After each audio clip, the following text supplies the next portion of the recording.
Is liberation a hobby for me, or is it the central part of my life?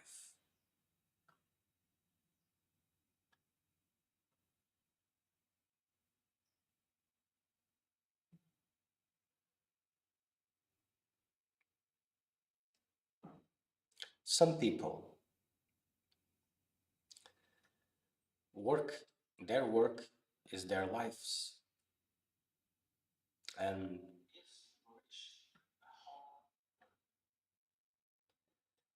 and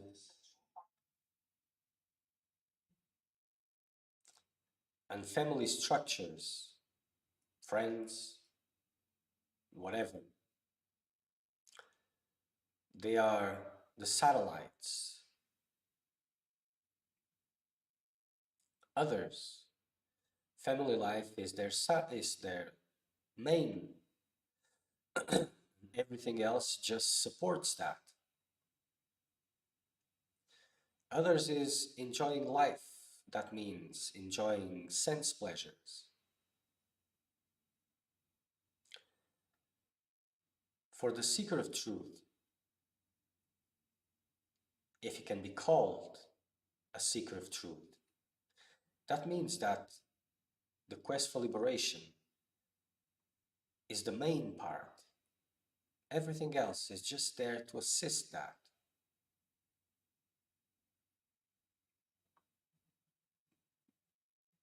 Every bit of time is precious to be wasted with big plans, small plans.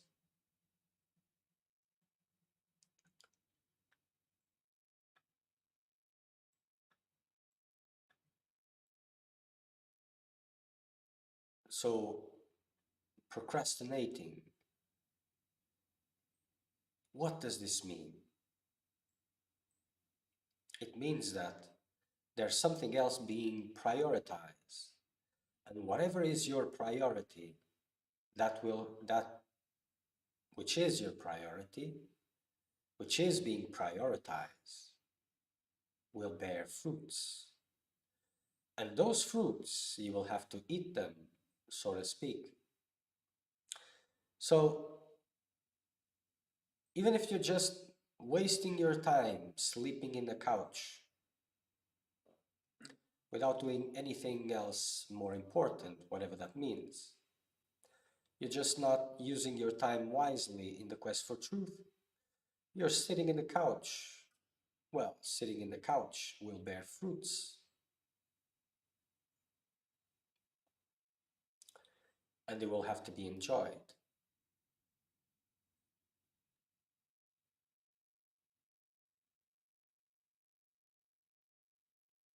So it's not just a matter of what are the fruits of my spiritual practices, which I'll have to eat them also, is what am I really planting? And that plantation occurs wherever I put my attention. It doesn't matter if I consider it important or not, because many times distractions are there just for me not to apply myself completely. So sitting in the couch, it's not about because of sitting in the couch, probably more because of not wanting to get up and do things.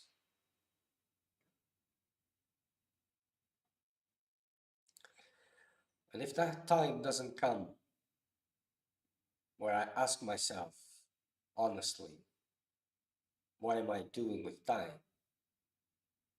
Then yes, liberation is just wishful thinking, completely out of the question.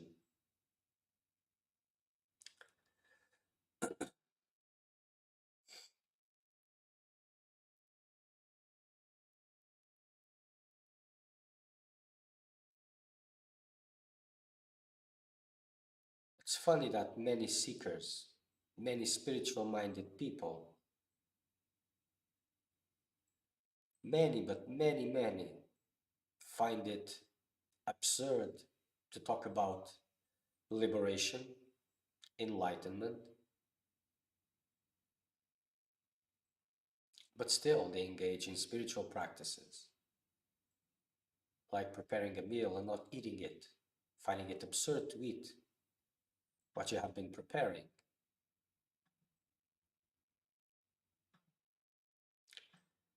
But it's your time, and time flies. And emptiness doesn't forgive those who have the calling.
So this is a very interesting subject, one that I've touched here, not intendedly, but it came, so let's go.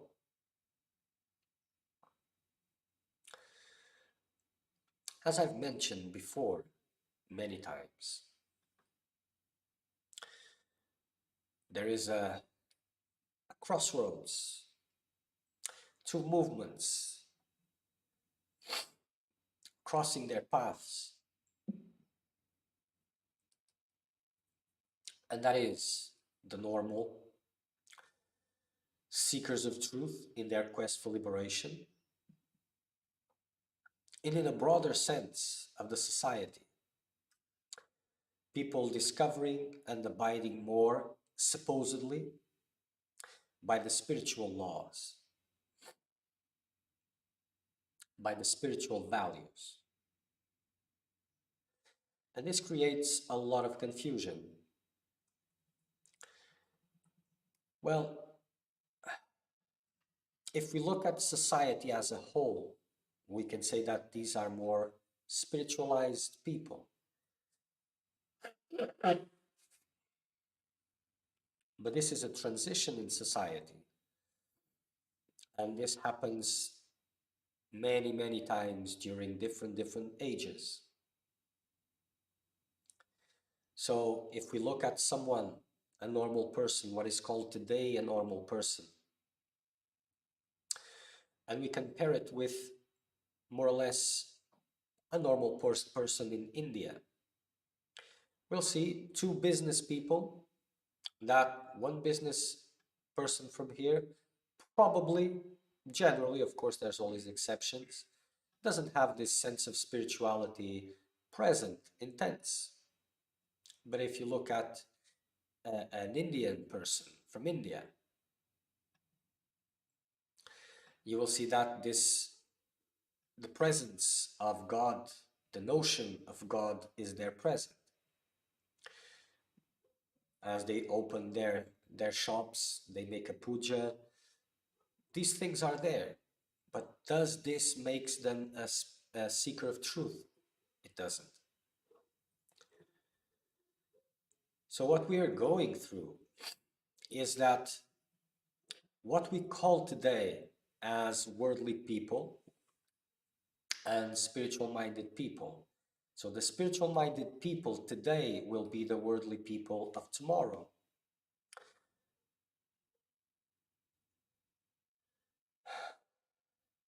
because they never were seekers of truth.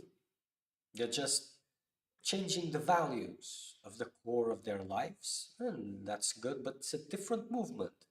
Not entering in the good or bad, whatever. It's a different movement. It's society living by new sets of core values. But if the quest is not solely for liberation, it is not a seeker of truth, it is a seeker of well being. Just a common person that knows some things about spirituality, in theory, of course.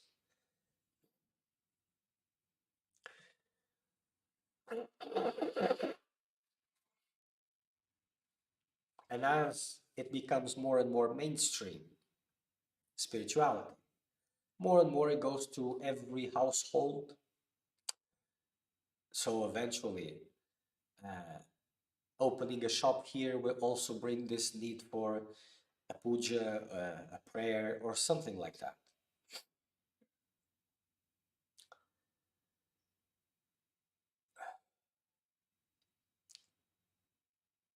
So the difficulty of these two movements crossing paths with each other is for the seekers of truth of today. Because, well, how can I say it? Some decades ago, you would have to move to a specific place looking because these things were not close, these things were in far out places, and it kept it pure. Now it's everywhere, apparently, but being everywhere means it's nowhere, almost nowhere. This brings a lot of confusion, especially when the seekers of truth, which are trying to give firm steps, they are confronted by these spiritual, worldly people.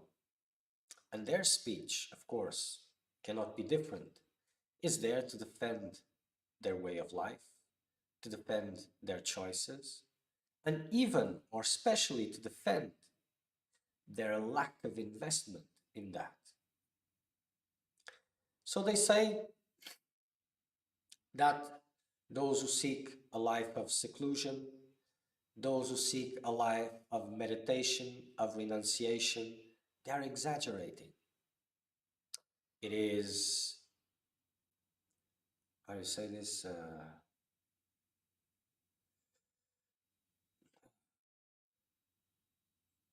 Not too much, but radical. And that things don't need to be like that. And they quote, of course, many teachers. Of course, one that we hear a lot here is about Jesus, that Jesus was in the world helping people. Well, they're probably trying to compare themselves with Jesus, not sure. But Jesus was in the world because he was a fisherman of men. He was fishing men. What does this mean? Well, like a fisherman that goes to the sea. He puts his nets onto the water and he removes the fish that fall into the net that are bigger than the net itself, and he removes them out of the water. That's why he goes to the ocean. He's not a fish to go into the ocean, but he goes there to grab some fish, remove them from the ocean. So he was there. He was not participating. He was removing those who were fit to go with them, like giving wings to fish. But it doesn't matter because everything can be distorted. Everything can be distorted. depending on what you need to see. But in the minds of seekers of truth, which are quite few, there are not many, just a small percentage in the pond, they get really confused with this. Of course, one part of them wants to be in that world, as the others are and are defending, but there's something there that says, they have to go beyond this in some way, in some sense. There's a restlessness there that keeps them awake, doesn't let them sleep comfortable. But as they share these things with other seekers, of course, other seekers, supposed seekers, but these spiritual minded people, they feel threatened by that observation. And they react affirming their own convictions. And like in any conversation, one tries to knock the other down. But the difference in this knocking the other down is that a seeker of truth, or one in potential, is sincere. He is trying to see things. So by trying to see what's right, he sees both spectrums of the issue. The other one, which is in the denial state, it just wants to affirm things to justify his way of living. He's not there to see anything, so he speaks with more conviction because he has a need to be more blind and to be more assertive in what he's saying. And this certainty, when face to face with the uncertainties of a seeker of truth, it is very disturbing.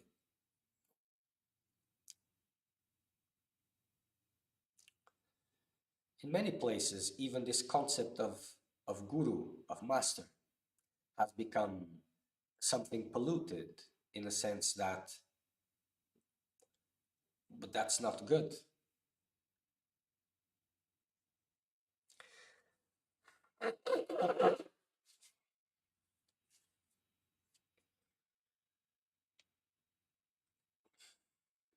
So in a way, the damage that these spiritual people can do to seekers of truth is by far much bigger than those who are declaredly worldly people, because from where they're coming. So as a seeker of truth, this represents a challenge first, but most of all, it represents the right learning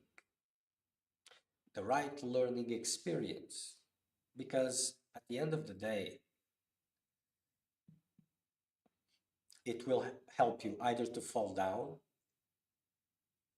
but if you're sincere, it will help you to rely more and more on this inner restlessness that points you the right way. And the more people disagree with you, well, this can be a road to blindness, of course, everything can. But if you're serious and the more others disagree with you, the bigger the percentage of those disagreeing, that probably means that you're on the right track.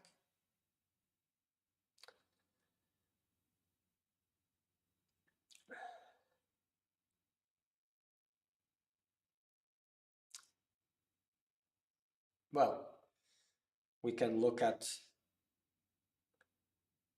let's not. So your restlessness, your calling, this is what you need to tune, and you will see that in that level, there's no doubts. But then at this level, as you interact, you have your own doubts, then you reach at others' doubts, creates more confusion in your mind. But at the level of the calling, there's no doubts. And what distinguishes a seeker of truth and a seeker of well-being, even if they are giving their whole life to liberation, focusing on liberation, what distinguishes them is the values that they uphold. And if you want to be a real seeker of truth, you need to embrace the highest values in every decision you make. So if you look at this situation, for example, where you have doubts, mental doubts, but then there's the calling there that has no doubts. This is common when people start thinking about things. They get filled with doubts. But somewhere at this level, at the level of the calling, there's no doubts. But it's a different world, so the doubts are in one place. There's no doubt in the other place. So it's assumed that the other place is good. So what we need to focus is on these doubts. But that's not the issue. This will be always full of doubts. That's its nature. What stands before you is not entering in peace with all these expressions, but choosing one. Because it is the choices, depending on the values that are upheld, that make the difference. So choosing to abide on the certainty of the calling, learning to live with the doubts of the mind, creating more and more distance from it. You cannot have both at the same time. I will repeat this again. You cannot have both at the same time. And people try to do that because they are afraid of what problems they will encounter. So the calling is there, but then this is used to establish the veracity of it, the safety of it. So it's like, who is the boss? Is it the heart or is it the mind? And what people don't usually know is that because there's a sense of being special, is that the divine God tests you.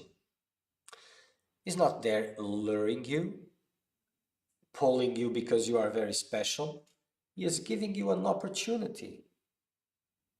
And sometimes he brings the confusions to see which values you uphold. He will not make your life easy because so you're looking at the teaching, you're looking at the master, you're looking at these things and analyzing with your mind, trying to make sense of it all. You're trying to make a decision in your spiritual path, and you're using logic to do it. Why are you using logic to do it? Because you don't want to deal with the fears that can come out of it. You don't want to make a wrong decision. That means a decision that will make you helpless or that will bring challenges in your way. You want security. So what are these? What are the values being upheld? And if you're using this, so if the divine, if God would give you the right proofs for you to feel safe, what would be the purpose of that?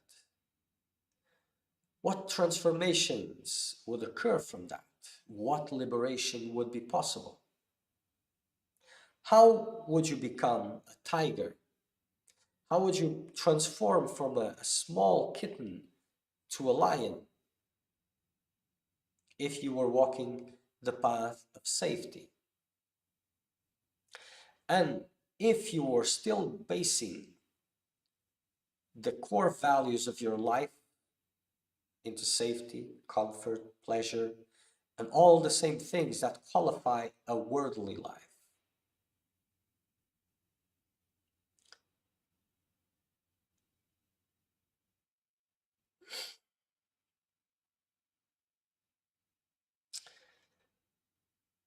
Everybody speaks about you're a divine being and all of that, and you don't have any flaws and this and that. This is illusion, blah blah blah. And it's true. But this vision of the original sin, yes, it has destroyed many lives and many things because of wrong understanding. But there's something there also. It means that you have done a path which doesn't respect the divine in you. And you need to walk a path that does respect the divine in you. And that part of you which has walked a path that disrespects the divine in you will not like the divine path, will be unsuited, corrupted. So to make it suitable again, to honor it, to purify it, those steps, the steps of a sinner in the feet of the saint, will be painful and impossible to maintain for a long time if worldly values are still at the core, as greed, self-importance, desire, and all of these things.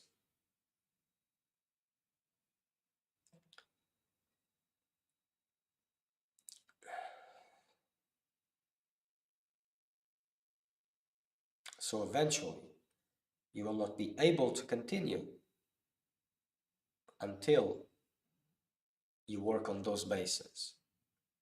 And of course, it's much easier to get excuses than to work on those bases. Mind is a very tricky thing.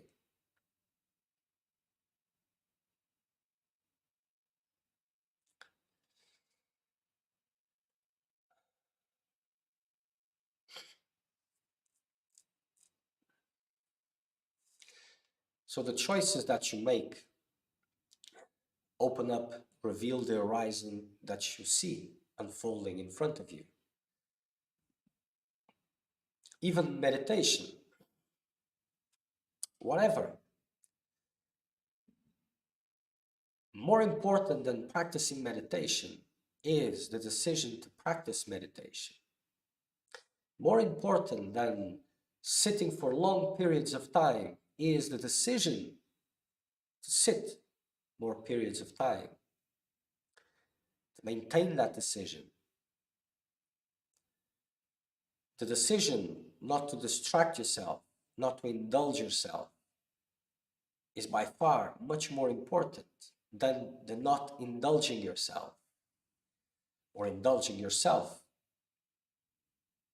because it is the decisions that open up, that reveal, that unfold the horizon that you see in front of you.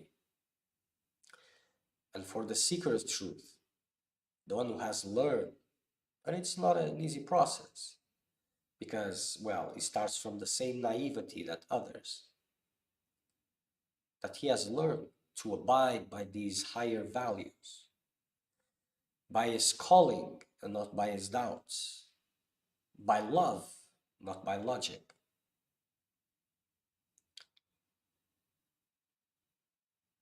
Eventually, no matter how many difficulties he has, how many unsuitable aspects, he will be successful. He will not be the same one that started that journey, of course not, because He must have died many times. And those are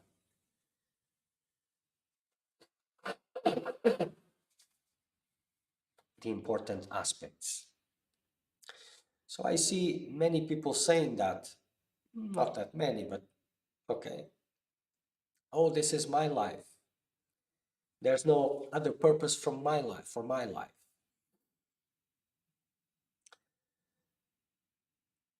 And in these final moments where you are facing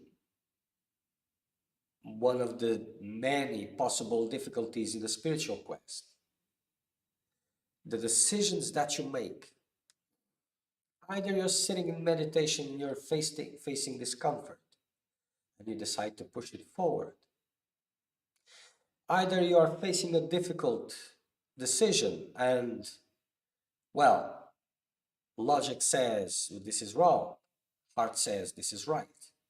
You embrace the heart and you suffer whatever consequences they may be. At every moment, going on your meditation on time, having your discipline on time, or neglecting it, these decisions, this is what makes the real difference, especially at the levels of intensity. Because if there's no intensity, it's very difficult to tell the difference.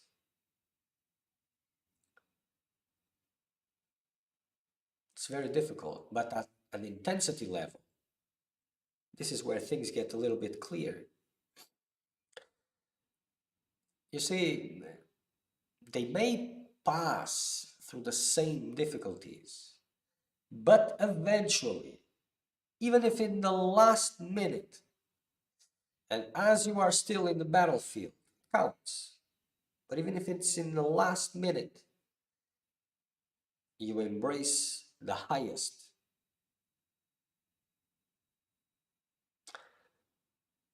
That's what makes the distinction. But it's getting more and more difficulty for seekers because, well, life has brought many good things, so they say. Modern life, comfortable life.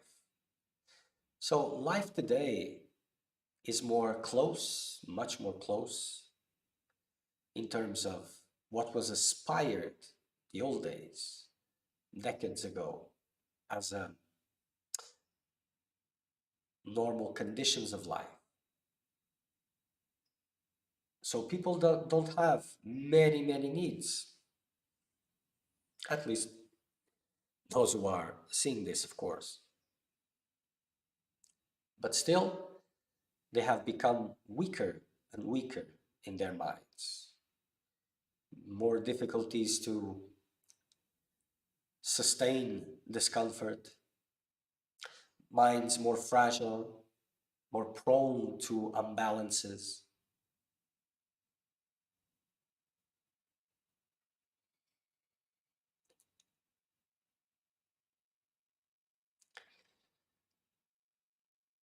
And it's like, well, for a seeker of truth, the one who is on the path of breaking the, the normal standards of what is considered normal, well, it's kind of even a risk to speak about these things to other people because they will get undermined.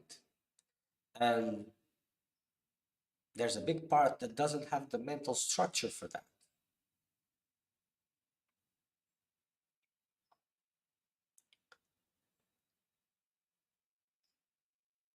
So the quest for liberation is, in fact, something personal, private, and you should not discuss this with anyone but your master, if you have one, or that which gives you guidance, if it is innerly. Because for your mind to be clear and less prone to confusion, you need to clean it, to align it in meditation, as it removes confusion and restlessness. As you are practicing intense meditation and reading whatever you want, and speaking here this and this to that one and to that one, you are opening the doors of your mind for the confusion of others that will add into your own confusion. And this is countering your meditative work, which was bringing silence to all this confusion.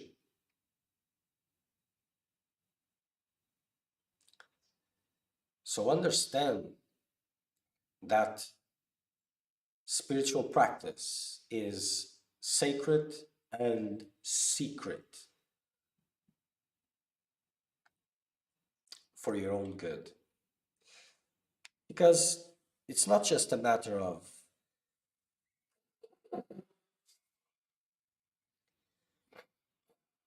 going right or going left. If the calling is there, the beginning, in the second parts of the first and second part of your life, it may not be that relevant. But as life comes closer to its final parts, then that calling will transform into an emptiness, something that starts eating you from inside. And then it becomes more difficult for you to resume a real path because of the many, many, many wrong decisions that have been made. Because decisions create a reality. And the more you affirm that reality, the more difficult it is to escape it. And that works either way. So if you're making the best decisions aligned with your quest for liberation, it will become your reality.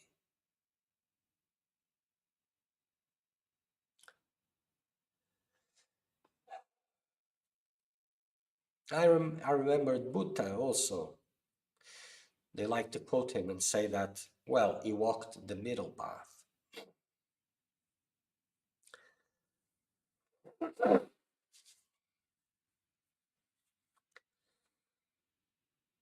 But that middle path was something that he found after exploring his radical stances. After he went all in, he found that. But understand that this realization was according to his spiritual path, to his spiritual needs, to his conditions, I say the characteristics. And it could never worked if he didn't have gone so extreme. So I have to say something here that probably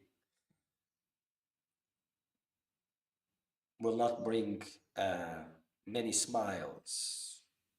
But if Buddha really actually said that he didn't have to leave his place, like denying his own spiritual path without seeing the beauty of it, then he was not Buddha.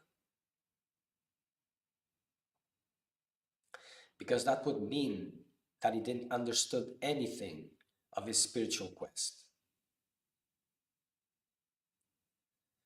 So many words on the path get twisted by those who want to twist them. We all see quotes everywhere saying, oh, this person said this, that person said that. And majority, it's not really correct. So when you're a seeker of extremes, your characteristics are of extremes. You need to go through them.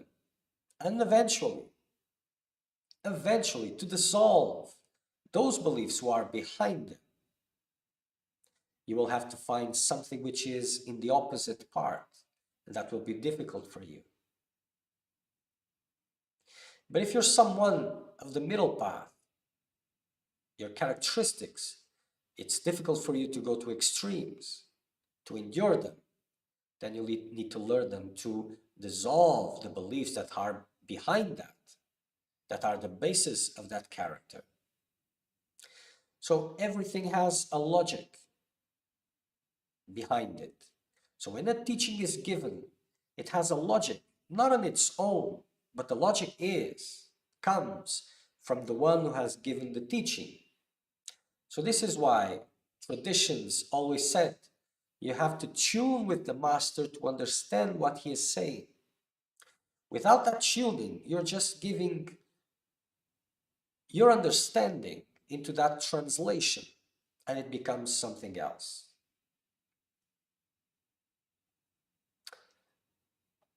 Nothing to do with the actual teaching itself.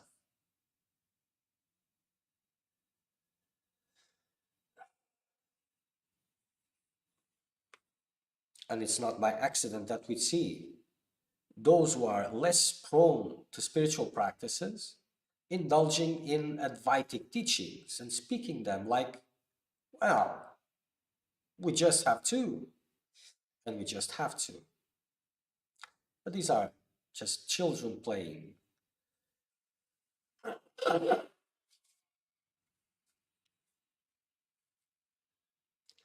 And if a master doesn't understand the beauty of his quest, he will not be able to guide others through their own quest. And that is fact. So the recipes, it's like a recipe that succeeded. You had to do these kind of special preparations, and in the end, it worked. And you reach the end and you say, oh, these preparations that I did previously, they're unimportant. Just let us throw it away and jump on to the last stage of the cake. Not possible. And of course, from the standpoint of the enlightened one, he is already that. There's nothing to do to arrive to that. I'm that. But the quest for truth is not for the enlightened one. It's for the blind one. And he is in the worlds of I have tos. And to be able to reach close to that Advaitic stance, he must have undergone from a lot of things that will give them the preparation for it. Cannot go it at once. It doesn't work like that. And for those who compulsively oppose this stance, I have to tell you straightforwardly, honestly, sincerely, I cannot do it only eyes to eyes because, well, there's something here. But I can tell you that you are the biggest proof that that is not correct.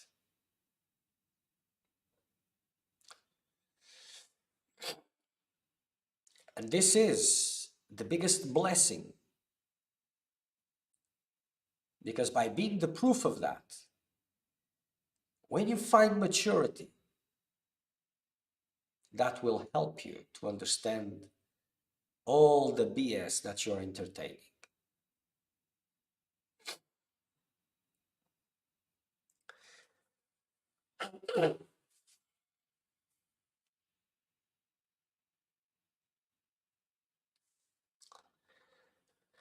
Some think that they are here to procreate, having security, material wealth. Other things, they are surfing on the cosmic waves. It's an intergalactic journey where they are here to experience human life as a spirit incarnated and trying to figure out where the unicorns are and things like that. But that's just a different kind of illusion. It's like your TV set has many channels and you're going zapping through all of them until you find something that entertains you and you stick to it. But there's another kind also, and you can stick to a spiritual channel, a worldly channel, or if you cannot affirm yourself completely into one of them, you can just spend your time zapping through all of them, checking a little bit here, checking a little bit there. It's the same because the most important asset that everybody has, which can be more or less the same, is the only actual valued commodity. It's time.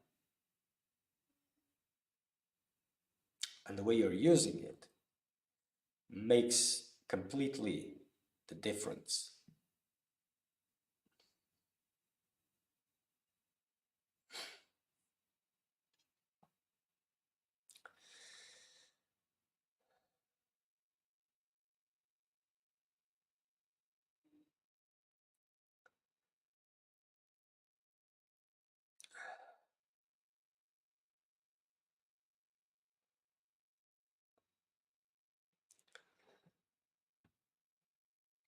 Good morning, dear. I will answer your questions now.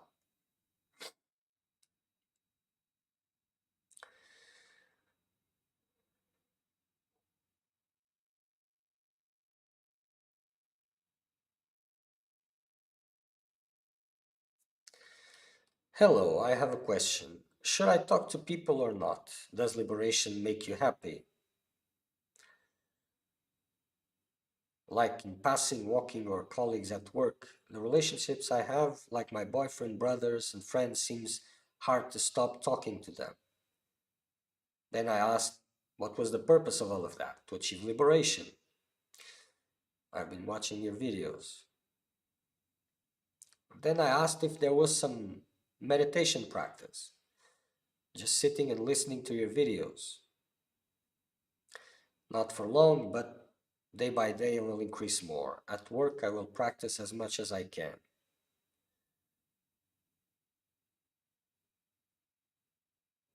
So if my manager comes, I may lose my job. I'm thinking there's no point to life, but also you said there's a lot of suffering to achieve liberation, so I'm afraid of that.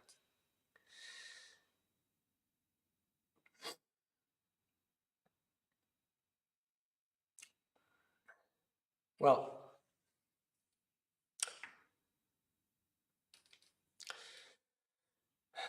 I will address this bit by bit.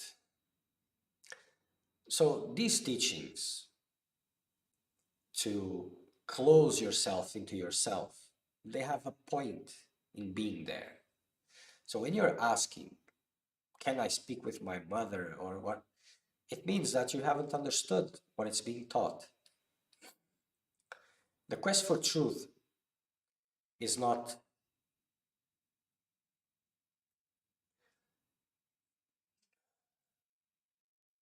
probably this phrase is not good because dogmatism is that which you just follow blindly and don't really deeply understand. Well, that will have to do for now. Because it is like if you walk into a religion, they will say that you have to be a good person, you can do this and this and that, and you cannot do this or that or that. But they don't explain you the science of it. And it has a science. So the less you get distracted, the easiest it will be for you to be able to see the subtle structures that compose your character and that oblige you to invest in many, many different things. And without seeing these structures, it's almost impossible to overcome them.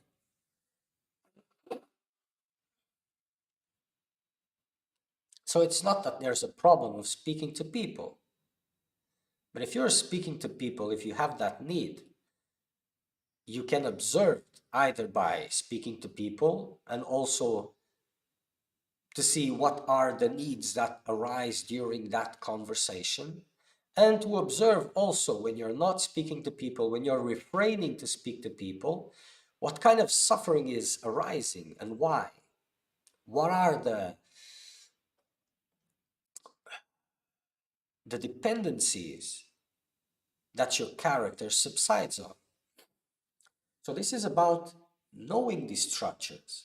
It's not just a blind behavior that you ask someone, oh, I can do this or I cannot do this. This is like a child asking the parent, can I touch this or not, but not asking why, not even caring about why. Everything has a science.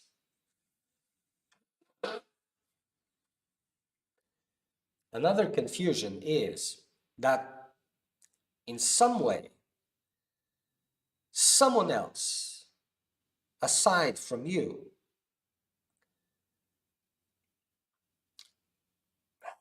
needs your liberation. Like asking these questions, like it was not a matter of you needing it, but someone else needing it. So it's not like assuming your thirst for liberation and making whatever is needed for that. Instead, you try to bargain with someone else, with teachings, with whatever, instead of investigating deeply and see how much do they aggregate to you and what is the deeper meanings of it.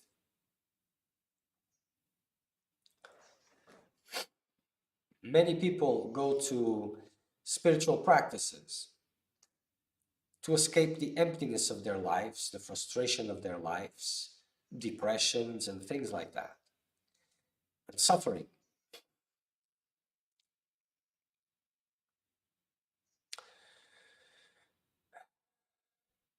But that doesn't work like that, like I've explained. Well, escaping suffering brings a lot of suffering. And if you're in the mindset of escaping suffering just because you're fragile to it, then it's not possible. Because the values, the core values, are not aligned with the quest for liberation. They are aligned with the quest for well-being, circumstantial well-being. So it doesn't work.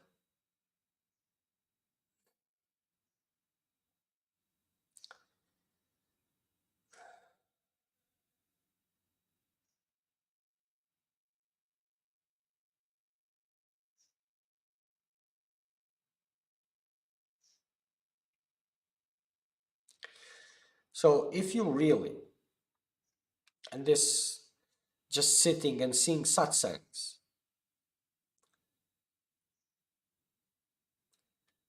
for a satsang to be enough,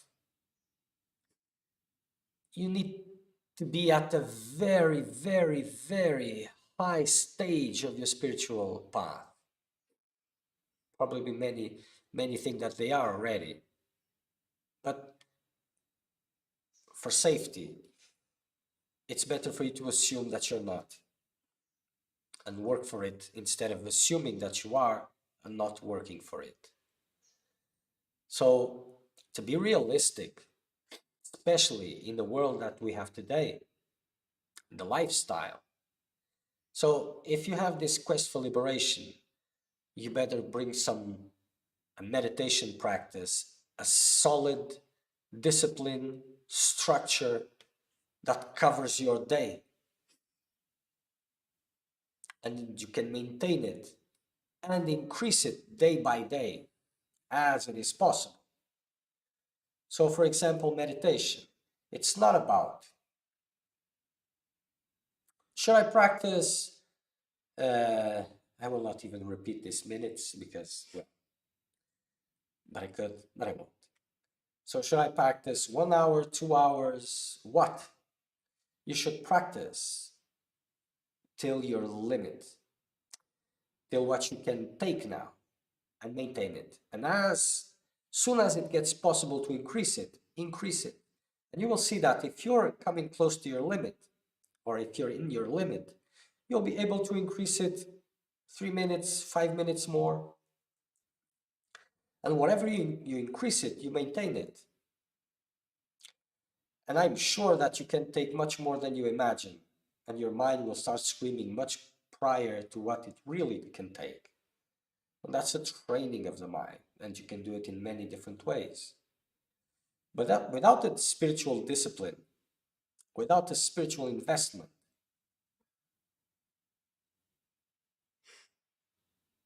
what what kind of hopes can you have towards that? Because it means that you're not applying your time to it. You're not dedicating yourself to it.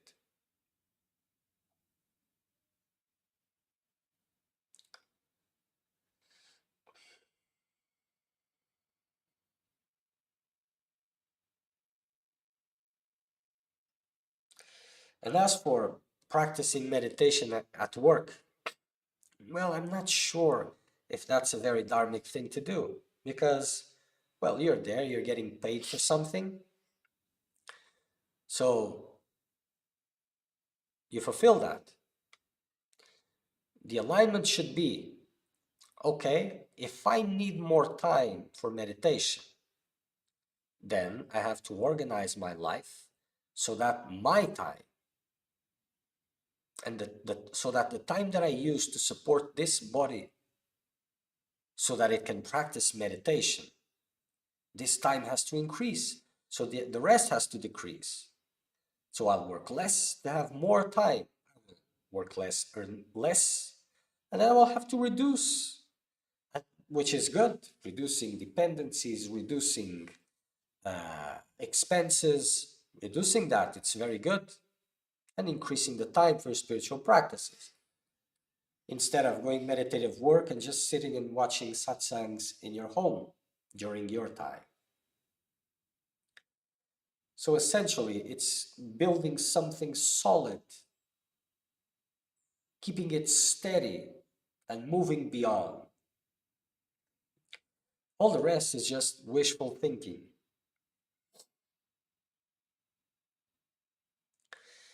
So, in the absence of interactions,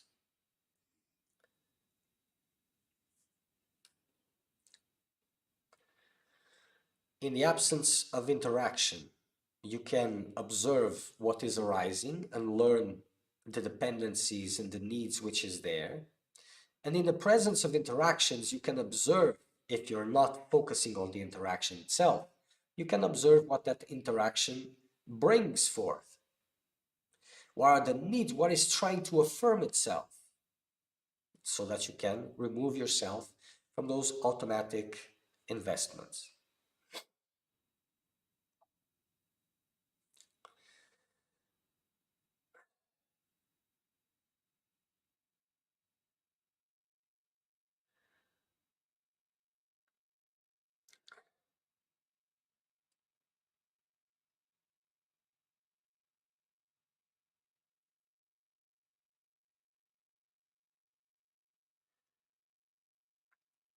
Do I need to go to a retreat to surrender?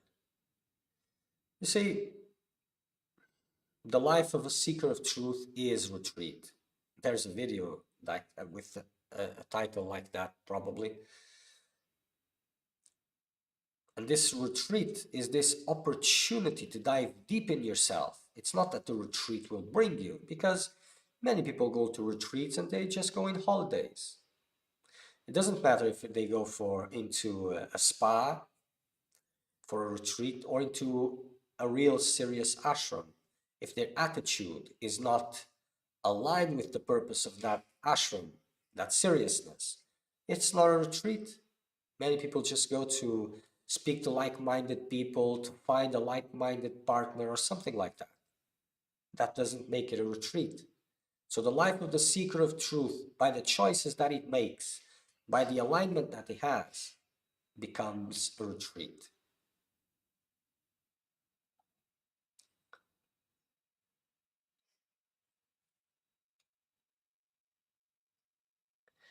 What do you believe is our purpose in this reality?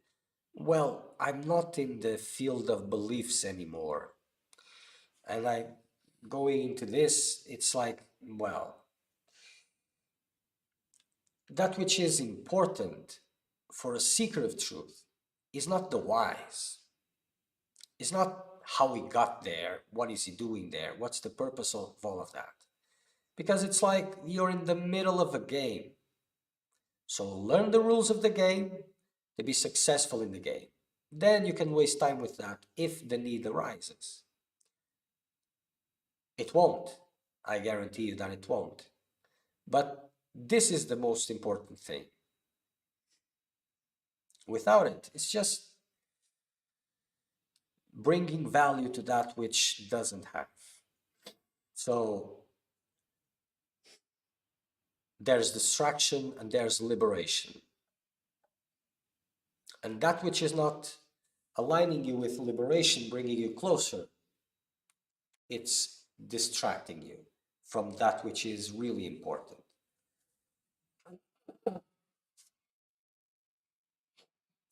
So the importance of this reality is for you to wake up from it. Can a seeker of well-being turn into a seeker of truth? Of course. That's the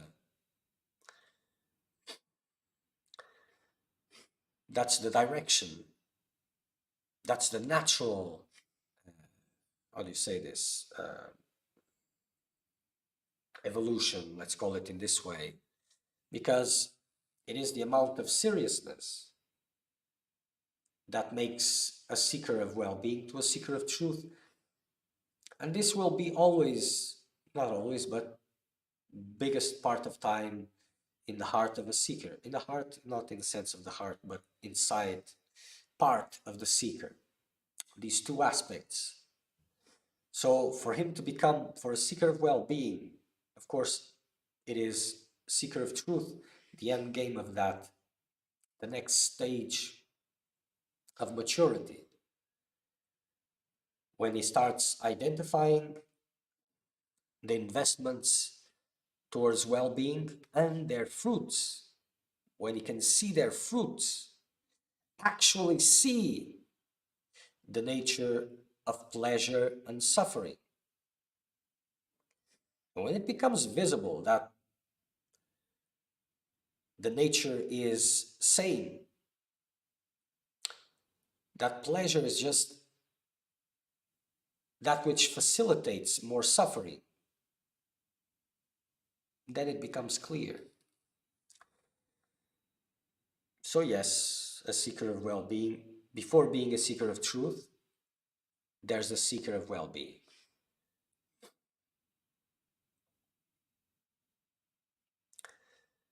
Is there only divine love?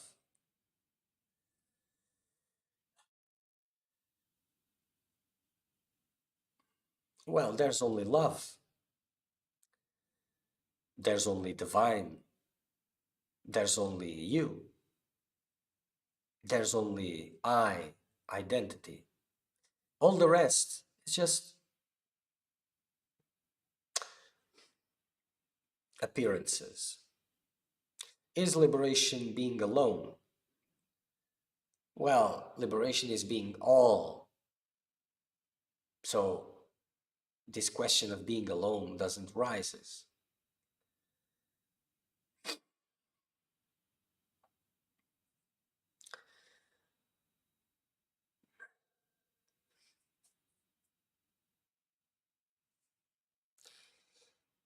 I will answer your question now. Good morning, namaste. I've realized that the deepening of the practice and the reading of scriptures has changed a lot as I see myself in this incarnated life. And consequently, I understand that it becomes difficult to share or interact with others, either my companion as friends. Is it possible to talk about this subject? How to deal with all of this?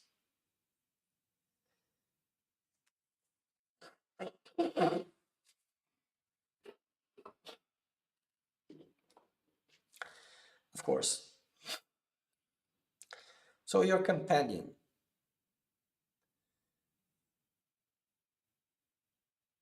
something's happening here. A luz aqui, aconteceu alguma coisa com a luz? So your companion, your friends, they belong to a specific reality that you are living.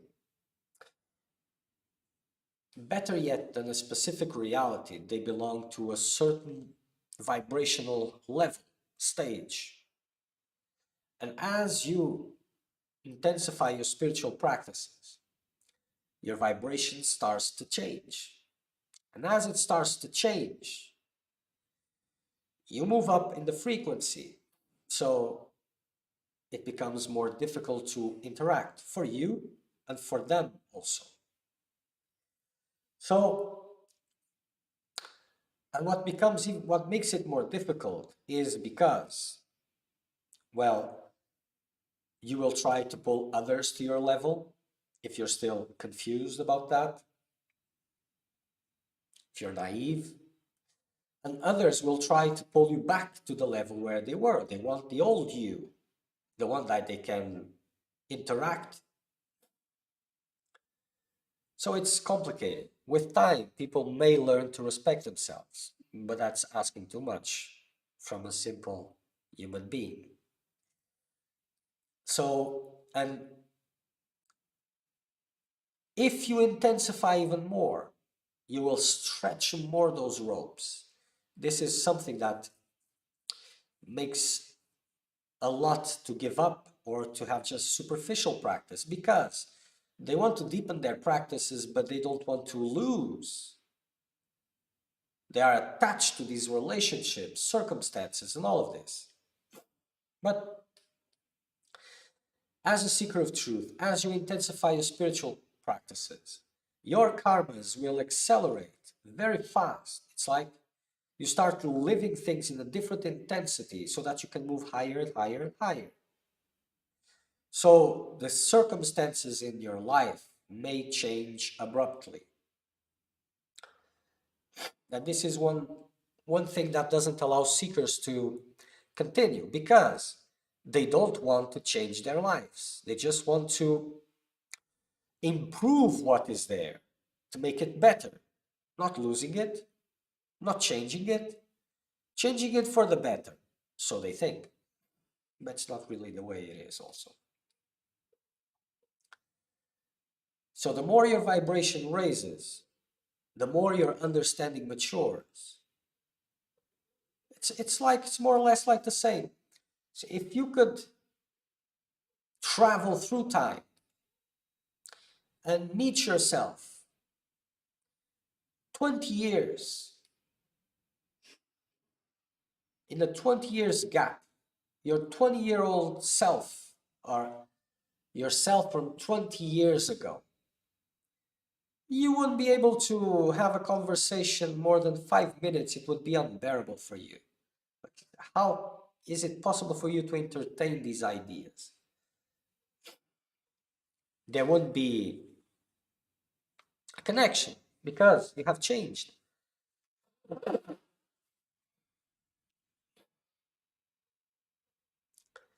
So this is natural because, well, the practices, they are challenging you in many, many ways for you to develop self-sustainability, and that was not the word, self-sufficiency at all levels so that you can rise higher and higher. How can you do that? By keeping your dependencies. So these differences, they are expected, they are natural. Not that there's no exception, there's always exceptions. So the seeker of truth needs to put intensity in his spiritual quest and deal with the consequences. He must always be ready to lose what he finds to be more important, apart from this quest for liberation, of course. All else, the mindset should be whatever is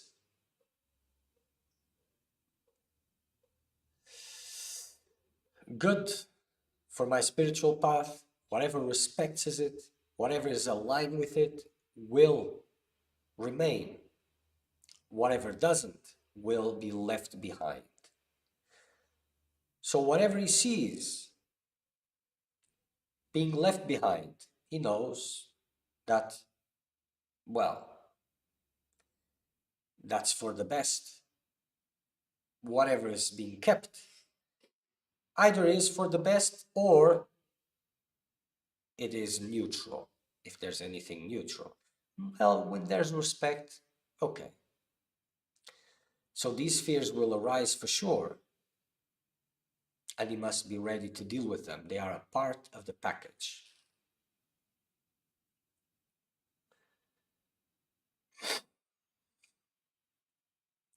Shima, please tell me one more time what is the game, what are the rules, and what is the meaning? Well, like I said previously, in the midst of so many possibilities of time being used, the wisest of the wise have reached a point where they embrace the quest for truth as the only meaningful investment in life with life. And as a knower of what all this is, I can tell you that, like I always say, a time which is not used for liberation is time wasted.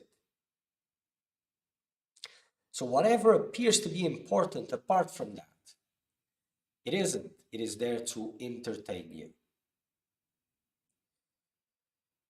From darkness to light, from pettiness to wholeness. That is the purpose of all of this.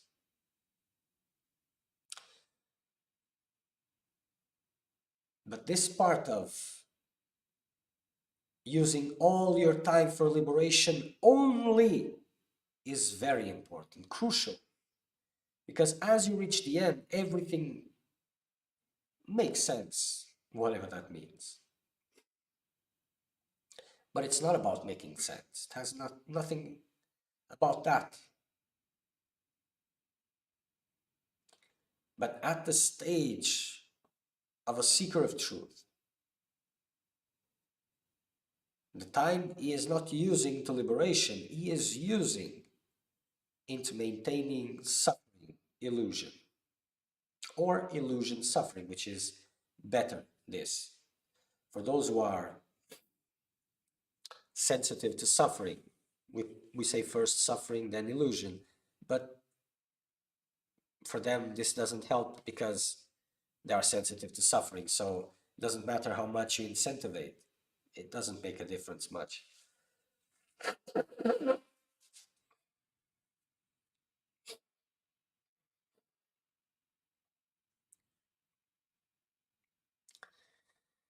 And the more you invest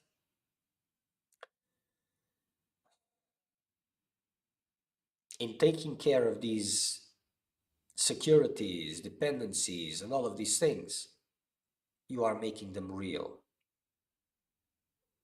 So, abiding by the highest, desiring the highest only, dedicating your full time to that, that is time well used.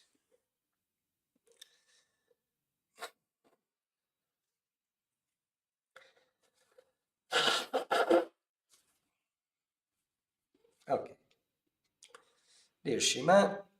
Ah, eu vou responder à tua pergunta. I thank with all my heart all the blessings I have received through your pointings. It has been a big propulsor in my spiritual process. My question is about guidance.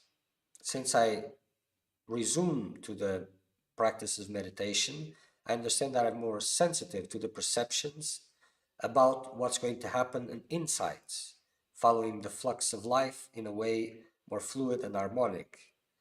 However, still, it's not clear to me if these signs, as have synchronicities that has been constants, are the beginning of guidances that you speak, or more an aspect of distractions of the mind. Well,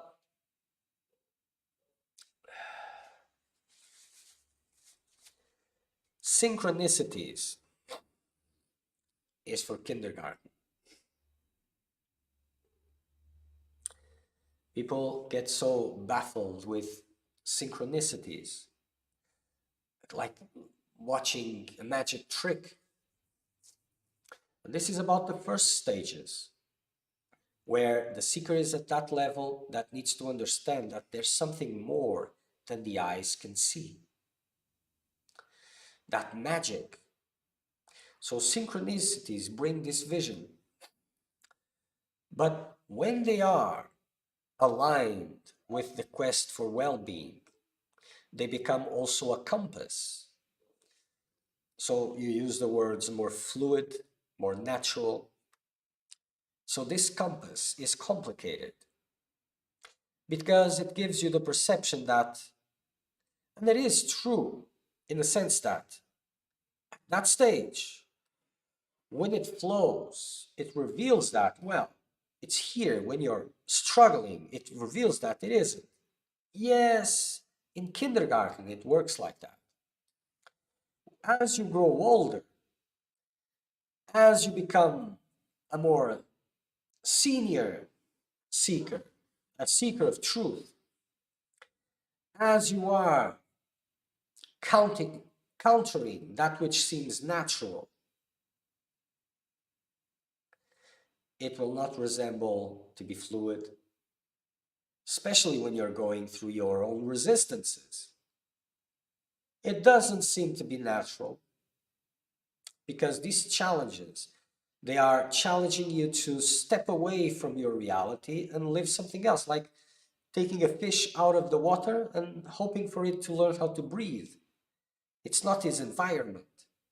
So it will struggle, probably will die. The seeker of truth doesn't. He learns how to breathe in a different environment. So these synchronicities, they are important for the seeker who is at the stage of realizing that the world is not what it seems to be. So all these mystical aspects, which are called mystical, this is for this level, for this stage. And when it becomes serious enough, it will be the opposite again. It will not seem natural. It will not seem... There will be a certainty here, but here, rejection, suffering, confusion, and a need to stop it. It will not feel natural. It will not. Okay, sometimes it will. But that's just special occasions when blessing is present. Then it disappears again, and you have to work from where you stand, because that's from where the real work happens.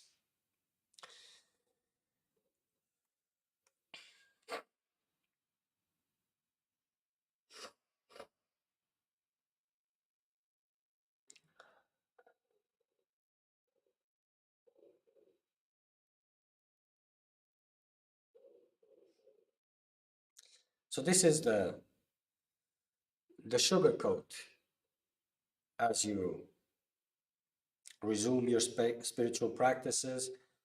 Then the question is, more important for you that are getting excited with your practices and your stage of the process, if you're resuming, it's because you have stopped previously.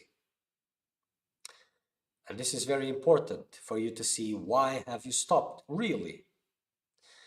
And the more you intensify, the more clear it will be. Because it's not by accident that many scriptures speak about war.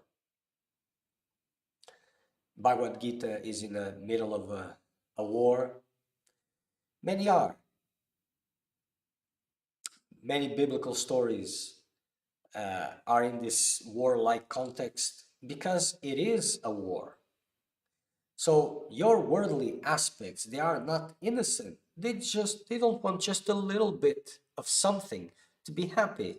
They want it all. Your spiritual self wants it all also. And they are in the tug of war. So as you are meditating, you are menacing, threatening, endangering your worldly self. And when you are giving those small bits or very big parts to the small self, this is threatening, menacing your spiritual self. And this middle ground, this balance that everybody speaks about, is just keeping half-half. And this is impossible. First of all, when it's half-half, it's just worldly.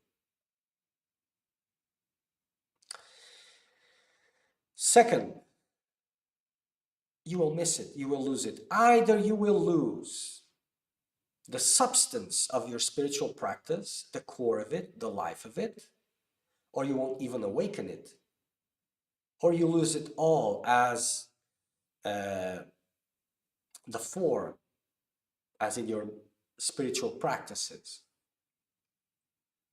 So this balance doesn't really exist. It is one of the biggest illusions for spiritual people. And again, if you think it's incorrect, you are your best proof for it. But, of course, things are not, well, they are not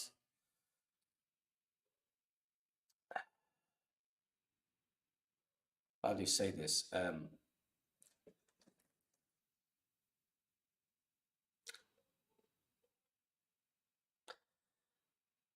It's not that easy to see when you don't have a reference. And this was one of the reasons that I've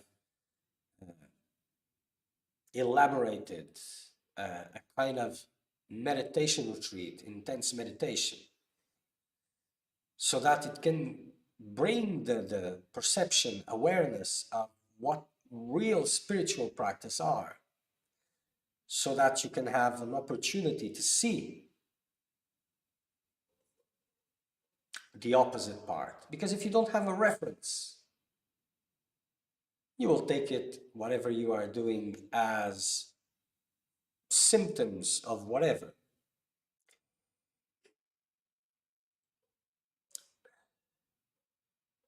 And when things start seriously, it changes everything.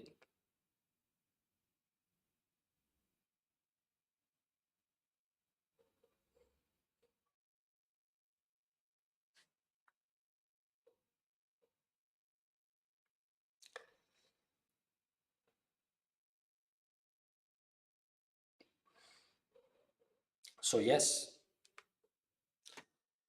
intensify more your spiritual practices. See these observations of these synchronicities that you are calling. It's like your eyes opening to the magic. But understand that to become serious, you need to go beyond that. Because when it starts to become serious, aversion will be there. The need to stop with those practices will be there. Majority doesn't reach this point because they don't get to that level of intensity.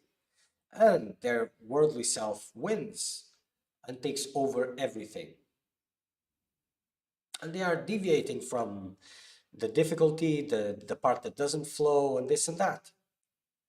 So they can't reach these stages. As they come even closer, but still remotely far, instinctively they deviate from it.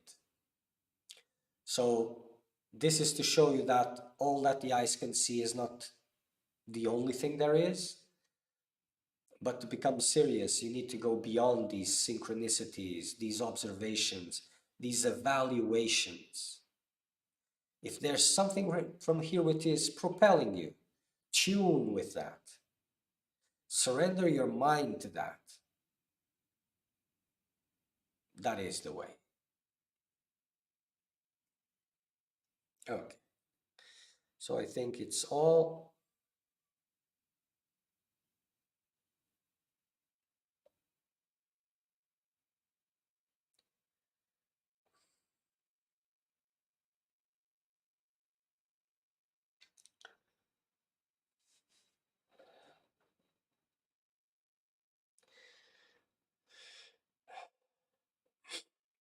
And just a note for someone who likes to write a lot in Portuguese, that I've answered many questions many times, more in the past. If you're finding the regret inside of you about the time wasted, if this is real, then it's moving in the right direction. Because at some level, the time wasted has to be honored. And to honor it, first you have to have the clarity of the misuse of it. That's just what I will say about that. You know who you are. Okay, so next satsang will be Wednesday, 9:30 in the morning, Brazilian time, UTC -3. Until then, make the best use of your time. I can't stop saying it. Make the best use of your time. Make it real.